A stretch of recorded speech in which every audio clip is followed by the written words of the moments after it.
ಮಿತ್ರಮಂಡಲಿ ಇದು ಪ್ರಿಯದರ್ಶಿ ಅವರು ಆಕ್ಟ್ ಮಾಡಿ ವಿಜಯೇಂದ್ರ ಅವರು ಡೈರೆಕ್ಟ್ ಮಾಡಿರೋ ಸಿನಿಮಾ.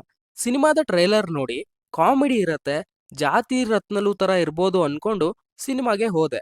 ಆದ್ರೆ ಇದು ಆ ಎಕ್ಸ್ಪೀರಿಯನ್ಸ್ನ ಕೊಟ್ಟಿಲ್ಲ.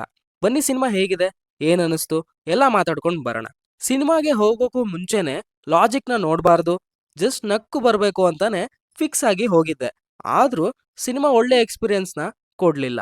ಸಿನಿಮಾದ ಆನ್ಲೈನ್ ವಿಚಾರಕ್ಕೆ ಬಂದ್ರೆ, ನಾರಾಯಣ ಅನ್ನೋ ಒಂದು ಪಾತ್ರ MLA ಟಿಕೆಟ್ ಸಿಗ್ಬೇಕು ಅಂತ ಟ್ರೈ ಮಾಡ್ತಾ ಇರ್ತಾನೆ. ಇವರ ಮಗಳು ಮನೆ ಬಿಟ್ಟು ಹೋಗ್ತಾಳೆ.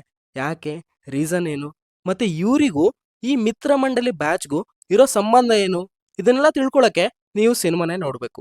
ಸಿನಿಮಾದ ಪಾಸಿಟಿವ್ ವಿಚಾರದ ಬಗ್ಗೆ ಮಾತಾಡ್ಬೇಕು ಅಂದ್ರೆ ಸತ್ಯ ಅವರ ಕ್ಯಾರೆಕ್ಟರ್ ಚೆನ್ನಾಗಿದೆ. ಅವ್ರಿರೋ ಸೀನ್ ಎಲ್ಲಾ ಚೆನ್ನಾಗಿರದೆ ಇದ್ರು ಅಲ್ಲಲ್ಲಿ ನಗು ತರಿಸ್ತಾರೆ ಅಂತ ಹೇಳ್ಬೋದು. ಮತ್ತೆ ಕ್ಲೈಮ್ಯಾಕ್ಸ್ ಅಲ್ಲಿ ಕಾಮಿಡಿ ವೇ ಅಲ್ಲೇ ಕೆಲವೊಂದು ವಿಷಯಗಳು ಕನ್ವೆ ಆಗ್ತವೆ, ಅದು ಕೂಡ ಇಷ್ಟ ಆಯ್ತು. ಮ್ಯೂಸಿಕ್ ತುಂಬಾ ಯೂನಿಕ್ ಆಗಿದೆ, ಡಿಫ್ರೆಂಟ್ ಆಗಿ ಟ್ರೈ ಮಾಡಿದರೆ ಸಿನಿಮಾಗೆ ಹೆಲ್ಪ್ ಆಗಿದೆ. ಈಗ ನಾವು ಟ್ರೈಲರ್ ನೋಡಿ ಕಾಮಿಡಿ ಇರ್ಬೋದು, ಒಳ್ಳೆ ಡೈಲಾಗ್ ಇದಾವೆ ಅಂತ ಅನ್ಕೋತೀವಿ. ಆದ್ರೆ ಟ್ರೈಲರ್ ಅಲ್ಲಿ ಎಷ್ಟು ನಗು ತರಿಸ್ತವೋ ಸಿನಿಮಾದಲ್ಲಿ ಅಷ್ಟು ಕಾಮಿಡಿ ಇಲ್ಲ. ಸಿನಿಮಾದ ನೆಗೆಟಿವ್ ವಿಚಾರಕ್ಕೆ ಬಂದ್ರೆ, ಸ್ಟೋರಿ ಇಲ್ಲ, ಓಕೆ, ನಾವು ಅದನ್ನ ಎಕ್ಸ್ಪೆಕ್ಟ್ ಮಾಡಬಾರ್ದು, ಕಾಮಿಡಿ ಸಿನಿಮಾ, ಬಟ್ ಸ್ಟಿಲ್ ಒಂದು ಸ್ಟ್ರಕ್ಚರ್ ಅಂತ ಇದ್ರೆ ಚೆನ್ನಾಗಿರ್ತಿತ್ತು. ಕೆಲವೊಂದ್ ಕಡೆ ಸಿನಿಮಾ ಎಂಗೇಜಿಂಗ್ ಆಗಿ ಕೂಡ ಇಲ್ಲ ಅನಿಸ್ತು. ಇನ್ನೂ ಹೆಚ್ಚಾಗಿ ಹೇಳಿದ್ರೆ ಸ್ಪಾಯ್ಲರ್ ಆಗುತ್ತೆ. ಸಿಂಪಲ್ ಆಗಿ ಹೇಳೋದಾದ್ರೆ ಒಂದು ಆವ್ರೇಜ್ ಸಿನಿಮಾ ಅಂತ ಹೇಳ್ಬೋದು.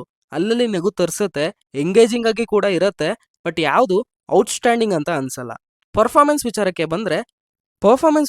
ಬಂದ್ರೆ ಪ್ರಿಯದರ್ಶಿ ಅವರು ಚೆನ್ನಾಗಿ ಆಕ್ಟ್ ಮಾಡಿದ್ದಾರೆ, ಇನ್ನೂ ಯುಟಿಲೈಸ್ ಮಾಡ್ಬೋದಿತ್ತು. ಅದರ್ ಆಕ್ಟರ್ ಪರ್ಫಾರ್ಮೆನ್ಸ್ ಡೀಸೆಂಟ್ ಆಗಿದೆ. ಇನ್ಫ್ಲೂಯೆನ್ಸರ್ ನಿಹಾರಿಕಾ ಅವರ ಫಸ್ಟ್ ಸಿನಿಮಾ, ಅವರ ಆಕ್ಟಿಂಗ್ ಅಷ್ಟು ಇಷ್ಟ ಆಗ್ಲಿಲ್ಲ, ಪರವಾಗಿಲ್ಲ ಅಂತ ಹೇಳ್ಬೋದು. Director has done a decent job for his first film with respect to handling other departments. So ಇದಾಗಿದೆ ಮಿತ್ರಮಂಡಲಿ ಸಿನಿಮಾದ ರಿವ್ಯೂ. ನೀವು ಸಿನಿಮಾ ನೋಡಿದ್ರೆ ಹೇಗೆ ಅನಿಸ್ತು ಅಂತ ಕಮೆಂಟ್ ಮಾಡಿ, ಲೈಕ್ ಮಾಡಿ, ರೀಚ್ ಆಗೋದಕ್ಕೆ ತುಂಬಾನೇ ಹೆಲ್ಪ್ ಆಗುತ್ತೆ. ಮತ್ತೆ ಯೂನಿಕ್ ಕಂಟೆಂಟ್ ಜೊತೆ ಸಿಗ್ತೀವಿ. ಅಲ್ಲಿವರೆಗೂ filmy stuff by Nehal channel ಕಡೆಯಿಂದ ಬಾಯ್ ಬಾಯ್.